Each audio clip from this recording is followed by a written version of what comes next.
আরজিকর কাণ্ডে তোলপাড় গোটা দেশ। প্রায় প্রতিদিনই রাত দখল কর্মসূচি চলছে জনগণের। 9ই আগস্ট আরজিকরের তরুণী চিকিৎসকের রহস্য মৃত্যুর পর থেকে দীর্ঘদিন হলো কর্মবিরতিতে চিকিৎসকরা। তরুণী চিকিৎসককে নৃশংসভাবে হত্যাকাণ্ডের প্রতিবাদে সারা রাজ্যের সঙ্গে বাঁকুড়া সম্মিলনী মেডিকেল কলেজ ও হাসপাতালেও লাগাতার কর্মবিরতিতে জুনিয়র চিকিৎসকরা। কিন্তু এত সবের পরেও স্বাস্থ্য পরিষেবা যাতে বন্ধ না থাকে সেই জন্য বাঁকুড়ায় অভয়া ক্লিনিক চালু করলেন জুনিয়র চিকিৎসকরা। রবিবার সাপ্তাহিক ছুটির দিনে ওয়েস্ট বেঙ্গল জুনিয়র ডক্টরস ফ্রন্টের অভয়া ক্লিনিকে উপচে পড়া ভিড় নজরে এলো।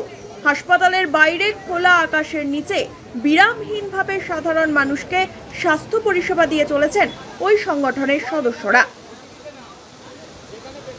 জুনিয়র চিকিৎসকদের তরফে দেওয়া তথ্য অনুযায়ী গত 9ই আগস্ট থেকে 5ই সেপ্টেম্বর পর্যন্ত বাঁকুড়া সম্মিলনী মেডিকেল কলেজ ও হাসপাতালে ৭৭৪২ জন রোগী ভর্তি হয়েছেন।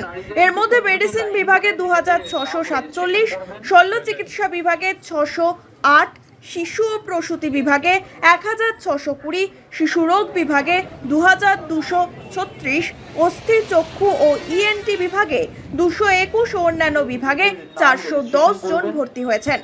এই অবস্থায় কোনো ধরনের গুজবে কান না দেওয়ার আবেদন জানিয়েছেন জুনিয়র চিকিৎসকরা। এদিন হাসপাতালে আসা অধিকাংশ মানুষই আন্দোলনের মধ্যে থেকেও জুনিয়র চিকিৎসকদের অভয়া ক্লিনিকের এই উদ্যোগকে সাধুবাদ জানিয়েছেন। অভয়া বিচার পাক ও হাসপাতালের সুষ্ঠু পরিষেবা ফিরে আসুক এমনটাই চাইছেন তাঁরা। এটা সাধারণ মানুষের ঠিকই ভালোই লাভবান হবে, কারণ সাধারণ মানুষ যারা আজকে আউটডোর বন্ধ, আজকের দিনে উদ্যোগটা খুবই সাধুবাদযোগ্য, ভালোই হবে সাধারণ মানুষের। আপনারা কি পরিষেবা থেকে বঞ্চিত ছিলেন কোথাও কিছু?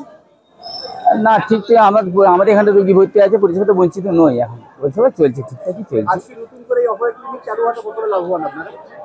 অনেকটা লাভবান হবে। ডাক্তার বাবুদের এই ধর্মঘট কিভাবে দেখছেন আপনারা? একজন নির্ভয়াকে যেভাবে হত্যা করা হয় তার প্রতিবাদে তার ধর্মঘট কিভাবে দেখছেন? ধর্মঘট ওনাদের দিক থেকে ওনারা ঠিকই ধর্মঘট করছেন, বিচার চাই।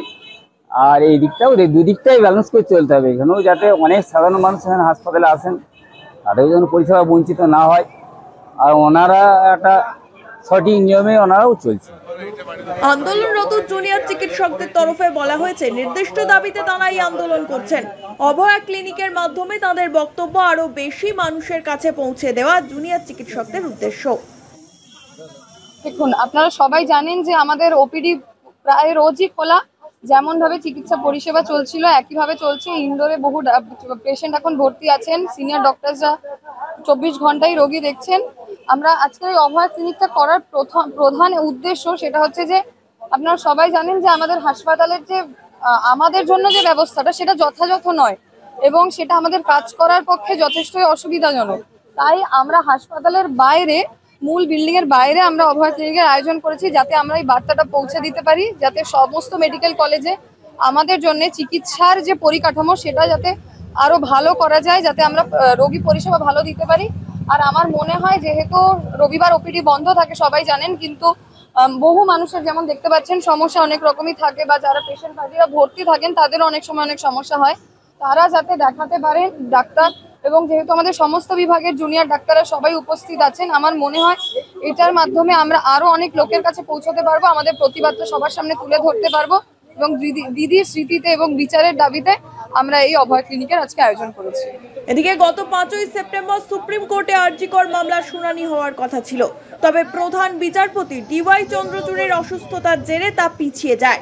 এই আবহে সোমবার 9ই সেপ্টেম্বর সেই শুনানি হবে। আর তার আগেই ডাক্তারদের ডাকে রবিবার রাজপথে আদালত বসবে কলকাতায়। সাধারণ আন্দোলনকারী মানুষদের মত নিতেই এই কর্মসূচির ডাক দিয়েছেন চিকিৎসকরা। এছাড়াও এদিন রাজ্যের বিভিন্ন জায়গায় তিলোত্তমার ন্যায় বিচারের দাবিতে প্রতিবাদ মিছিল করবেন বিভিন্ন স্কুলের প্রাক্তনীরা। পাশাপাশি রাজ্য দেশ ছাড়িয়ে এখন এই আন্দোলন সমগ্র বিশ্বে ঠাঁই পেয়েছে। 8ই সেপ্টেম্বর কানাডা, মেলবোর্ন সহ আরও বেশ কয়েকটি জায়গায় হবে আরজিকর কাণ্ডের প্রতিবাদ মিছিল। এক প্রকার বলা যায় বর্তমানে দাবানলের মতো ছড়িয়ে পড়েছে এই আন্দোলন। এখন 9ই সেপ্টেম্বর সুপ্রিম কোর্টে আরজিকর মামলার শুনানির দিকে তাকিয়ে সকলে। তিলোত্তমার প্রতি হওয়া অন্যায়ের সঠিক বিচার হয় কিনা এখন সেটাই দেখার।